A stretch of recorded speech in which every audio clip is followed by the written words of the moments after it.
Very few venture outside at night during the New Mexico winter. The cold is absolutely bone-chilling, and always has been. It was like this as far back as 1630, when Alvaro de Vaca first stumbled onto this region, and it became awed among European and Spanish visitors due to its wide-open, endless deserts, fabulous sunsets and numerous wonders, folk tales and stories, and was even called the Land of Enchantment. However, it wasn't just magic that was whispered to be concealed on this land. Ever since World War II, it's also been home to some of the most secret and sensitive projects that the military and scientists have dreamed up, and some of them, back in the 17th century, really would have resembled magic, and they weren't just whispers. The world's first atomic bomb was detonated here in May of 1945. Some of the first secret bases were built here in the 50s and 60s, and even today there are many, many secret installations. And it was in this setting that Paul Bennewitz, armed with a camera and a master's degree in physics, would step out onto his porch to look at the night sky. A house right next to Kirtland Air Force Base, one of those very secret installations. Bennewitz, with a devoted wife and 2 sons, to many people looked like he was living the American dream. He'd joined the Coast Guard at 17 during World War II, then he'd gotten a master's degree in physics. He followed that up, in 1969, by starting Thunder Scientific Laboratories, a company that manufactured parts for American submarines, for NASA, for the Air Force. He'd originally been trying to earn a PhD, but his company became so wildly successful that he abandoned that and devoted most of his time to his business. Which, thankfully for him, was right on the edge of the base. If he reached over his back wall, there was the base fence. If he walked across the road, there was the gate of the base, and since he had a home lab, it made communing with the military very easy. Not that in many ways Paul did much communing. His company, his tinkering on machines and his reading of Wild West novels consisted of the majority of his life. And it was at the pinnacle of this highly successful life, on a dark night in November 1979, that Paul once more stepped out onto his exposed second-story deck, in his large, fancy house in the exclusive Four Hills neighbourhood of Albuquerque, for what had quickly become a nightly ritual. Ever since July, he and his wife Cindy had been seeing multicoloured lights floating and swooping about the small mountain range inside the base, about a mile from his home, and Bennewitz had been photographing them. All of them. He compiled hundreds of photographs and shot thousands of feet of 8mm film, all showing these incredible objects. And boy, were they incredible. They would appear in the sky in one area over the base's Manzano test range, dissipate, and magically appear over another area of the base. They would skip across the sky, dart round, then fly toward Coyote Canyon, a part of Kirtland Air Force Base that also included Sandia National Laboratory, and Phillips Laboratory, both of which did ultra top secret research.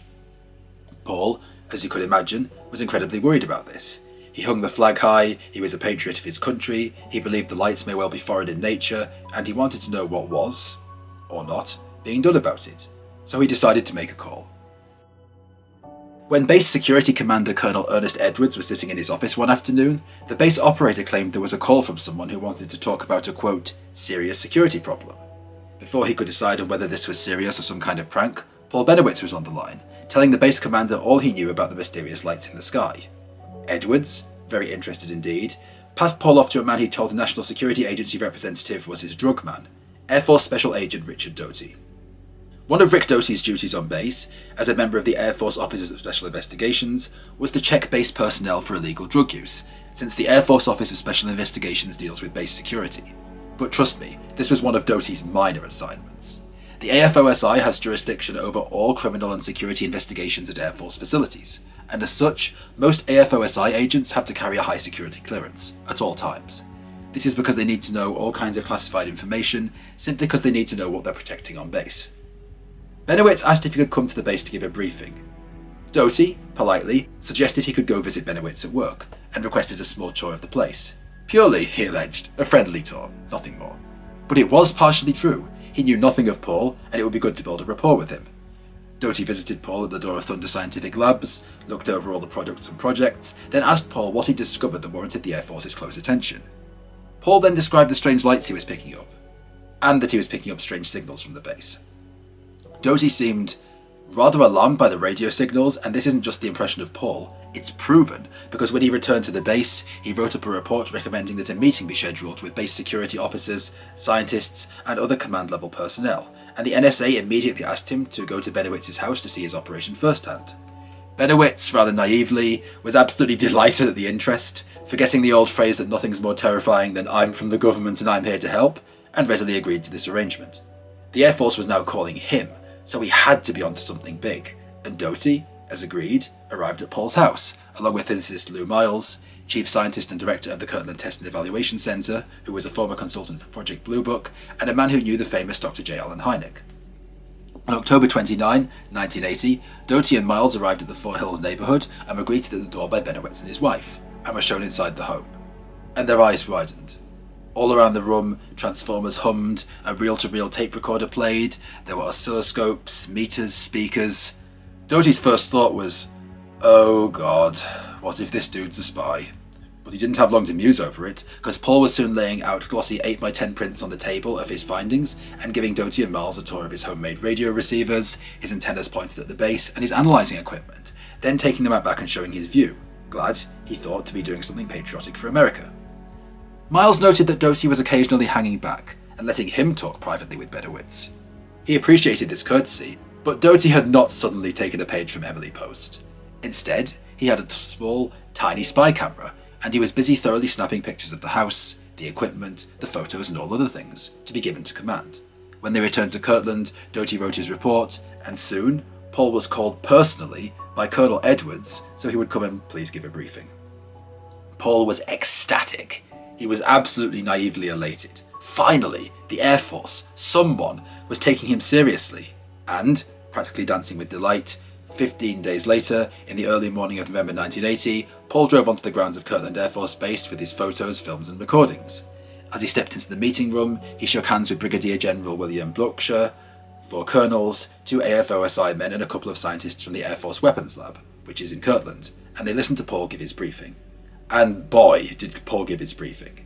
He began talking about how aliens were flying their spacecraft over the base.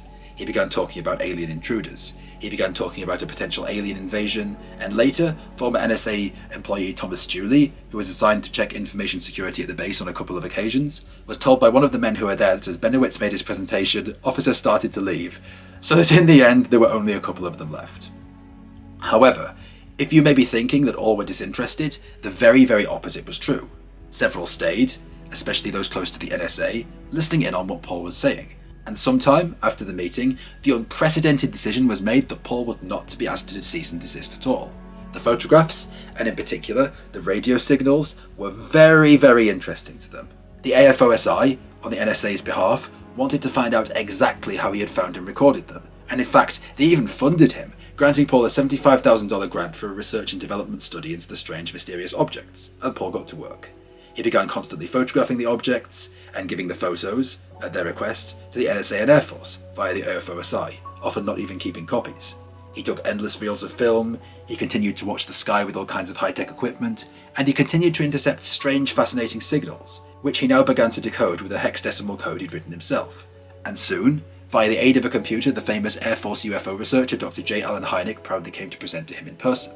He was given by the Air Force flights over Dulce, New Mexico, which he now began to suspect was secretly a hive of alien activity, and Paul, with his studies and his belief in aliens, felt more fulfilled than ever. However, it wasn't just lights and sounds that Paul was studying.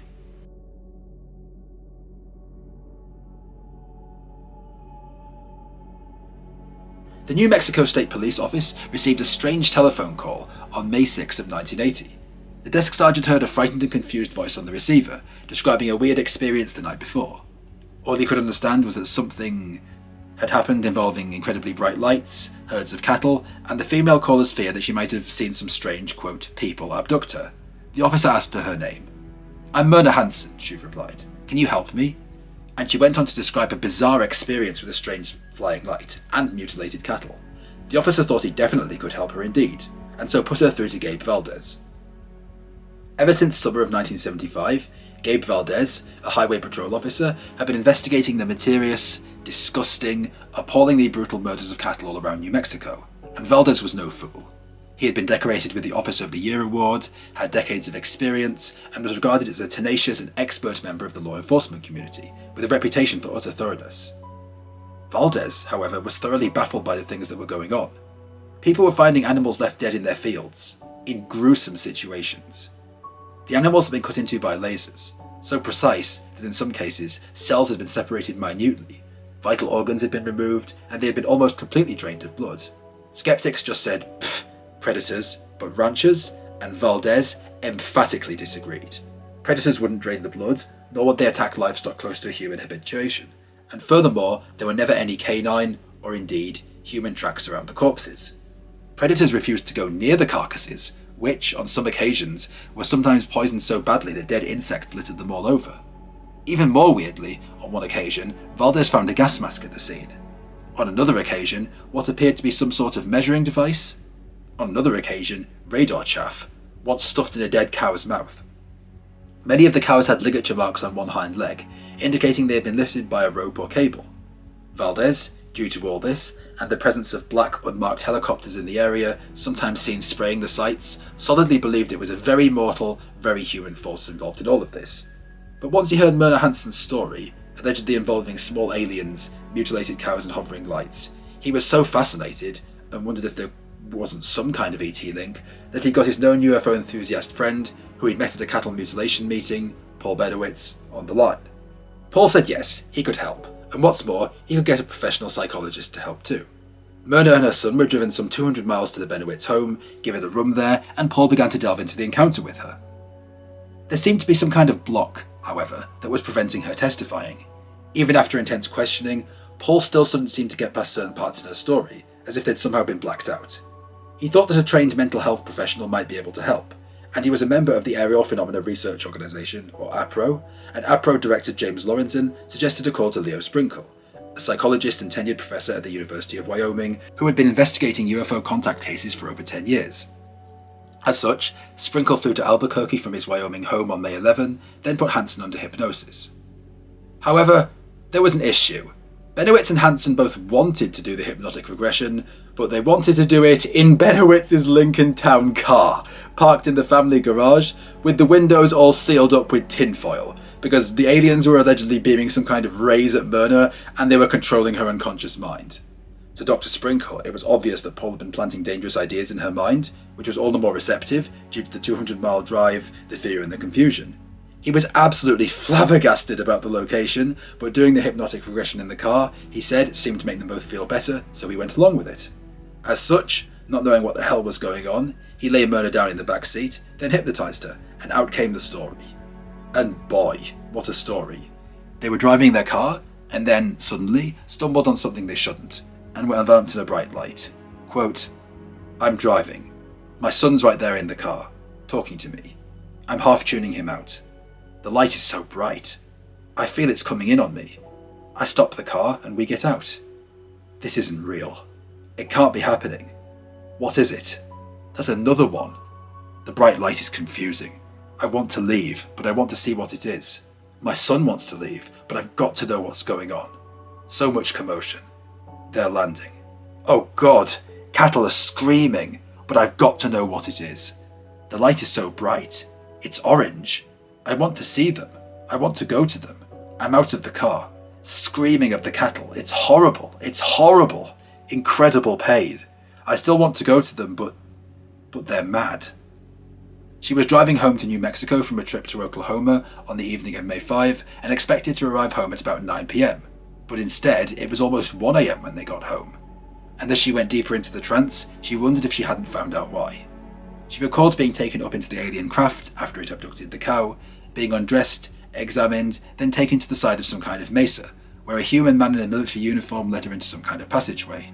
Once inside, she was weighed naked, given a one-piece uniform with a card to wear, then taken into some kind of joint human-alien base, where, after running off and trying to lose the aliens, she came face to face with horrible vats full of body parts, as well as having been told by the aliens that they had a problem with their digestive system, their race was degrading, and they needed human and cow DNA.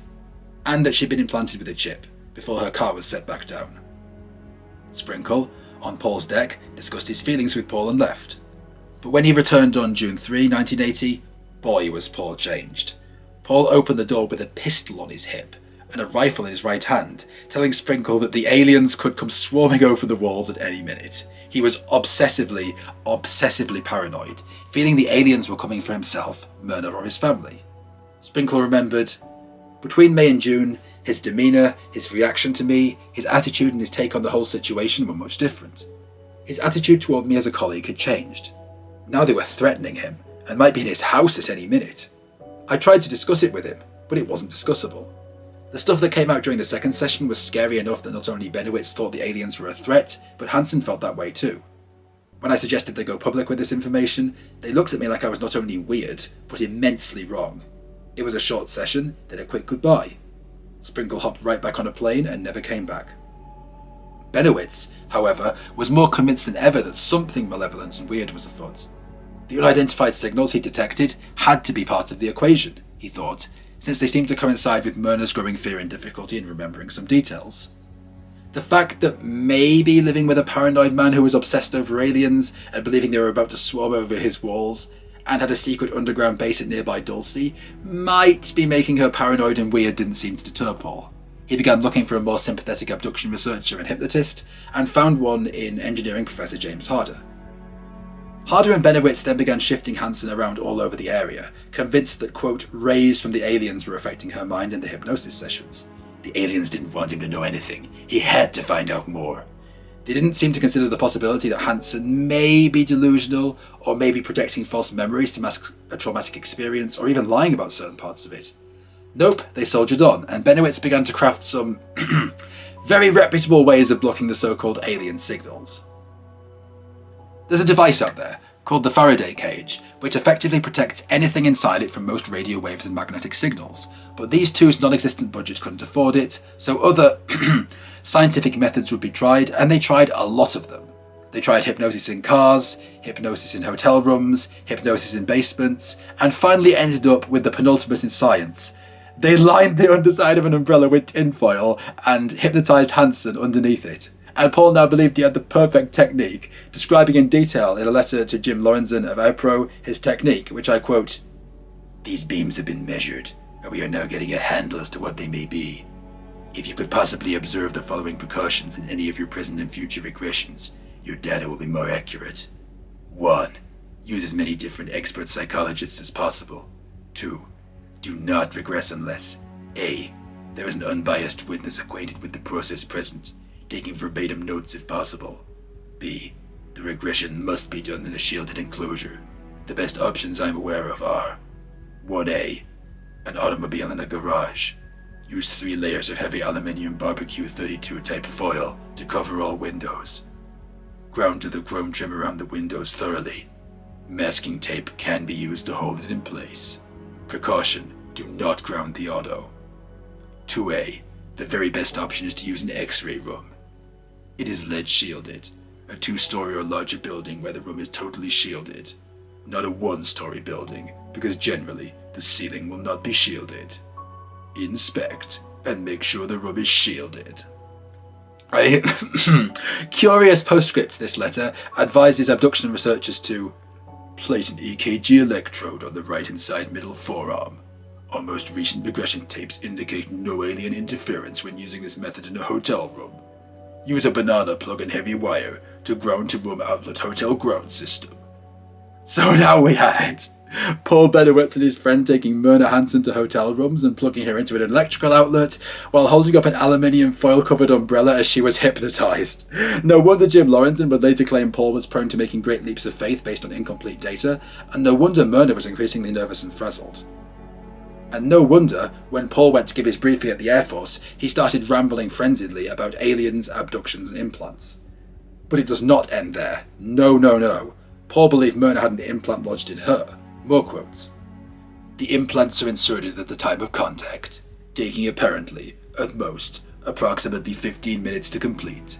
They use special surgical tools, one described as looking like a thin shiny alloy tube, with a blade along one side, the tube blessedly magnifying, allowing optical access to the nerve side.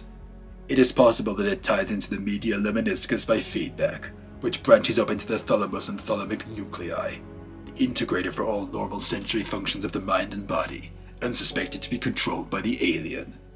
Those having the implants will initially return from the encounter complaining of extreme headaches. They will also claim, and begin, to exhibit apparent psychic powers, though the normal possibility of normal psychic ability is not questioned, nor is it being discussed here. Those who are encounter victims, for all intents and purposes, have become walking optical and audio detectors for the alien. So as we can see, Paul is starting to seriously lose his mind here. He now believes aliens are flying above Kirtland, they're abducting people, they have a secret base under a nearby mountain. He, however, was very grateful for Air Force help in this. AFOSI officer Dulce pointed out to Paul a number of strange things positioned on the mesa, the flat-topped mountain, close to the nearby small town of Dulce. He flies Paul over there, and Paul, a trained pilot with his own plane, flies too, and Paul begins to agree that something was strange. Strange vents sticking up out of the ground, a large number of radio towers atop the mesa, military positions and cars in the middle of nowhere, and strange lights flying around. And then he begins to receive communications from the aliens. On his computer, both old and new, Paul had been stringing up strange signals emanating from Kirtland, but with the aid of Hynek's new computer and software, he began to decipher them, using the same methods used by the British in World War II. Bennewitz would focus in on commonly repeated phrases and oft-used words, but instead of words like and the, he would plug in words like alien, spaceship and abduction in an attempt to get a readout. And boy did he get a readout. The messages the aliens left for Paul were outright terrifying. I quote one, word for word. Ground. Women of Earth are needed. Flexible, the next discharge is our ship ally. Women do not command the North among us. You have many friends. Water very short. Resist all attempts at alteration. Listen. Orange. Make peace. Victory. Our bases obtain supplies from the starship metal. Time is yanked. Message hits star. Using rejuvenation methods got us in trouble. 6 sky. We realized telling you all might help you. Our bases obtain supplies from the starship. Military of us delivered embryos by US use. Gravity cell in good way to travel Universe 9. Our command the North Vector grow. Women are not needed in our society. We are not unity. We are separate. We women do not marry. Realize we are not unity. We are separate victory grow. We have no obligation to keep secret now oxygen you jump. Have many on our side universe. Will contact you in unique way. Water. Intake. We will tell you now. Listen 9. Many hate you because you know distance in kilometers. Is we cannot.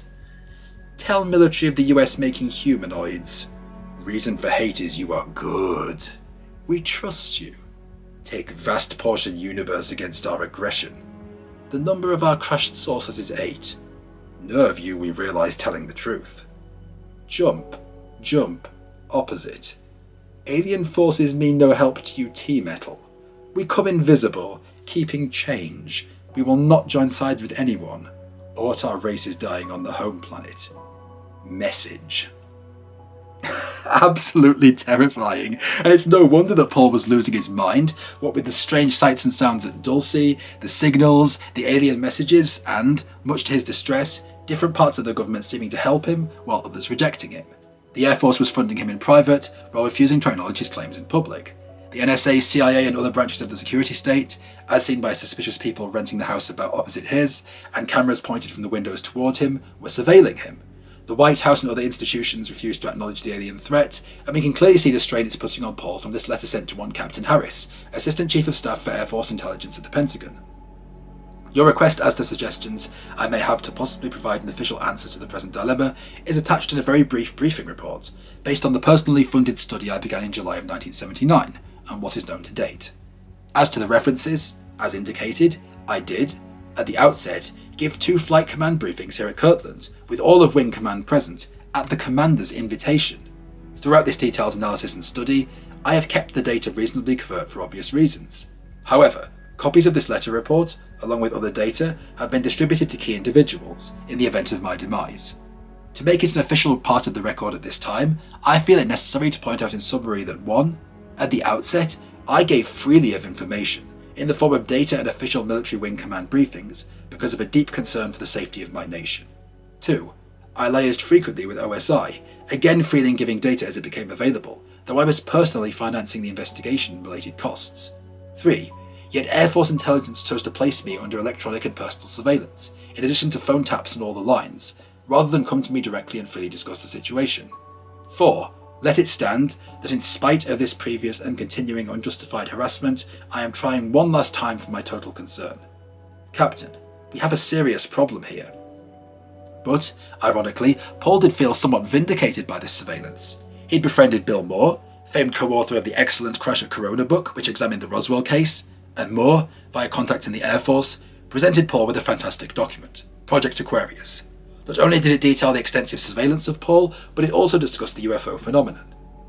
"I went to his office at Thunder Scientific, and told Paul we needed to talk somewhere where we couldn't be overheard," Moore remembered. "He suggested that we go into his office supply closet. Moore picked up a radio, took it into the 8x5 rung, plugged it in and turned it up loud. He handed the Aquarius document to Bennewitz and he remembered, he started practically jumping up and down, saying that finally he had the proof that the Air Force was taking him seriously. Bill, however, was not so sure, and said in a very low voice, 'Paul, you'd better be very careful what you do with this. Use it for your own research, but otherwise, just sit on it.' And Bill was right to warn Paul, because something very strange was going on.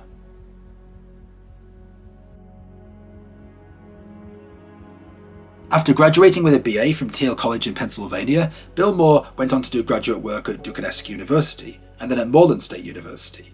Later, he taught English, French and other topics in junior and senior high schools in Minnesota, then became a labour relations expert, before he decided to pursue writing full-time and moved his family to Prescott, Arizona in 1979, partly for that reason and partly to be closer to the Aerial Phenomena Research Organization in Tucson, where he accepted a position on its board of directors, thus, incidentally, putting him in close proximity to Paul Bennewitz. Alongside already established author Charles Berlitz, he wrote the famous Crash at Corona book in the same year, focused on the Roswell incident, and it came out in 1980, and began to be a major success, arriving in stores in September of 1980. That same month, a debate on the UFO subject was scheduled at the Smithsonian Institution, so Moore set off from Arizona, and did a promotional book tour along the way. After a radio interview in Omaha, Nebraska, a secretary stopped him in the lobby, and said there was a call for him.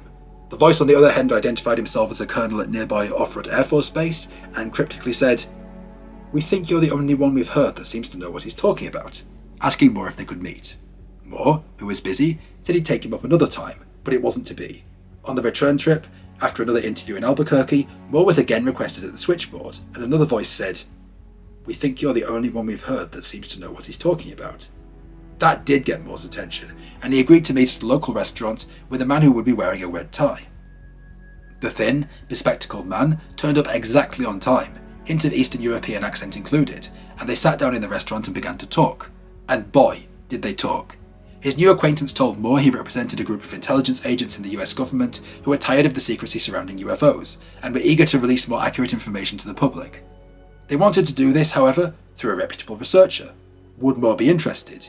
He would be fed, over time, legitimate information on UFOs, which he would be able to publish. But there was a catch. There was always a catch.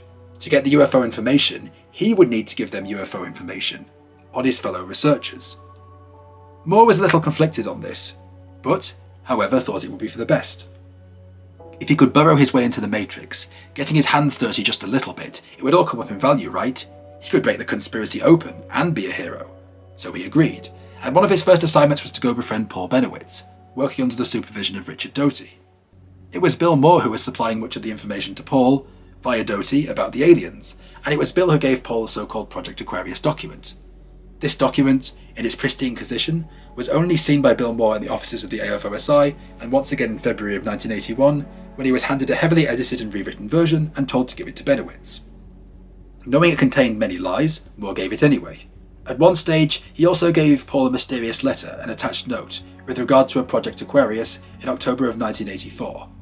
It read, "Contract N 0001469C0446 ARPA Order 1459, an investigation into the feasibility of defending surface vessels against low-flying threats. Threat evaluation, aircraft. Target recognition, Doppler radar.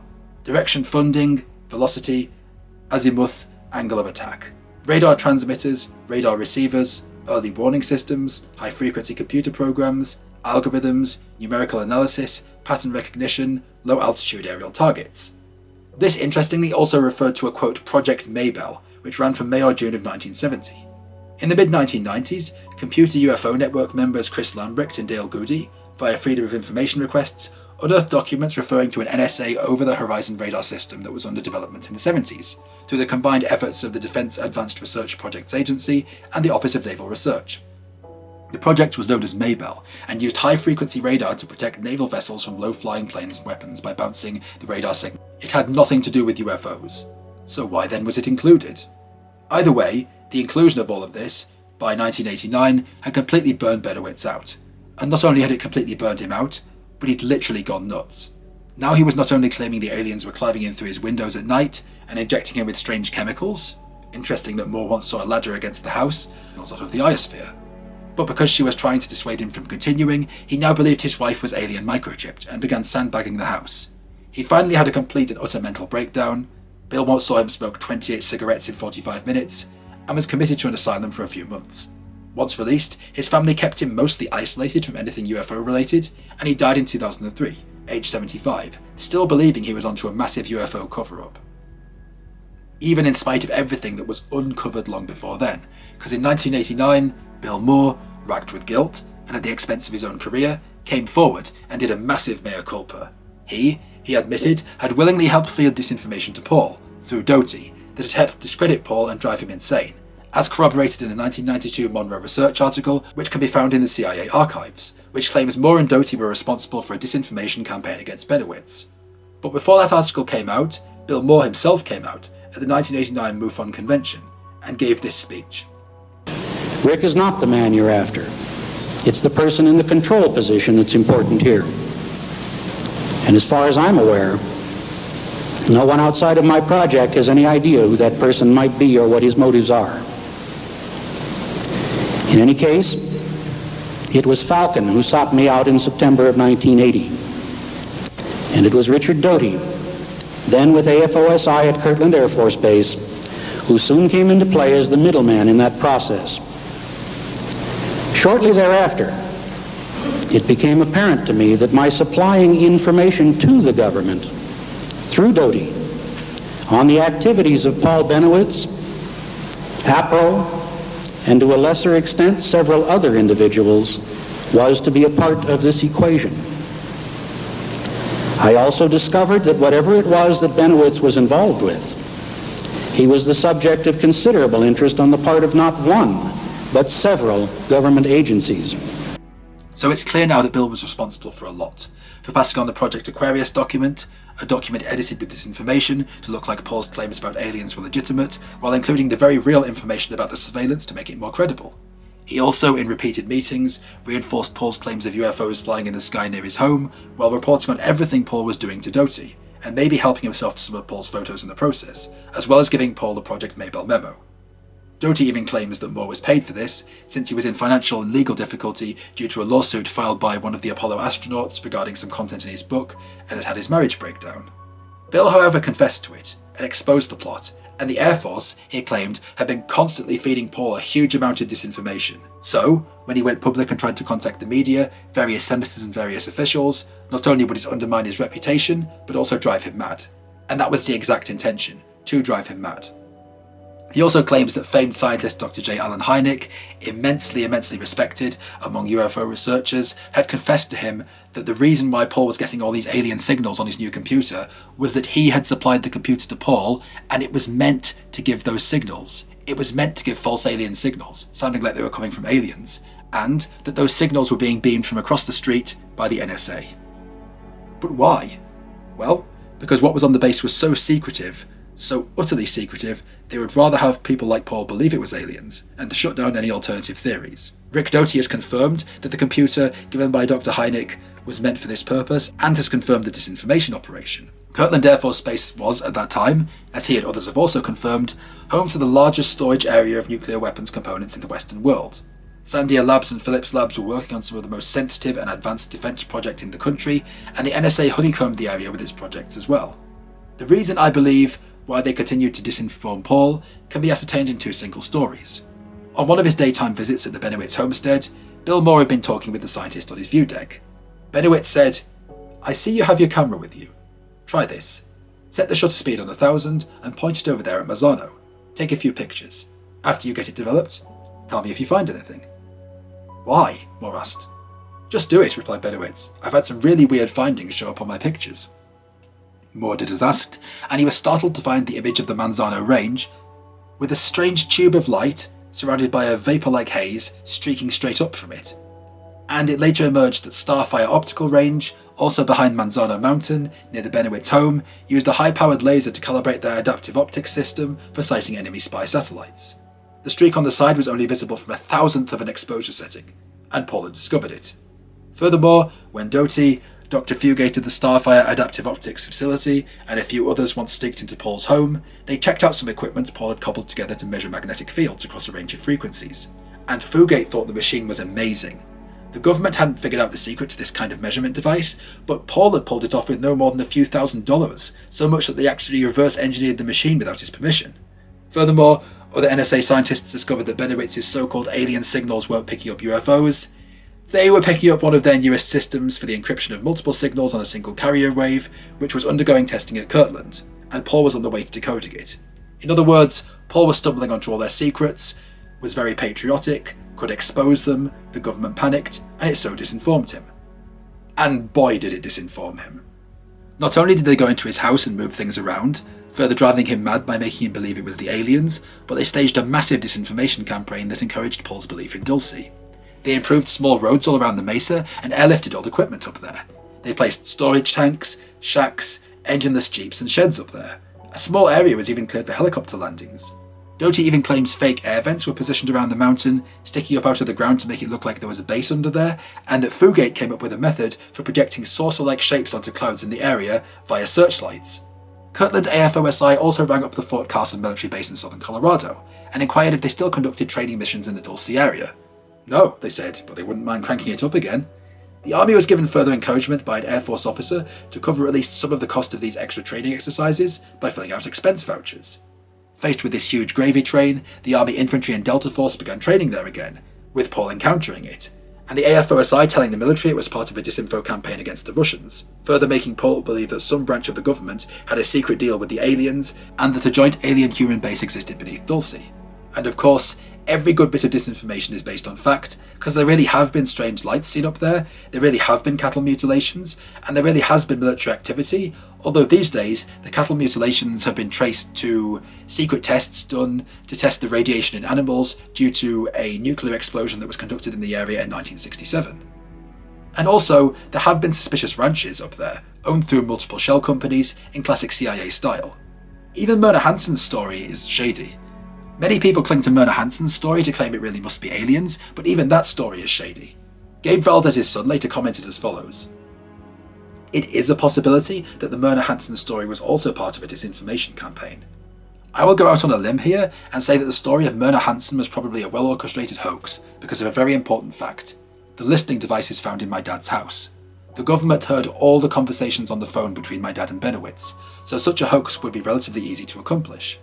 Myrna Hansen came into the picture in May of 1980, and the Air Force didn't even acknowledge contact with Paul until November of 1980. Although this evidence can barely be viewed as even circumstantial, it would explain a lot of things, and how and why they transpired during the 1980s, based on information that we currently know.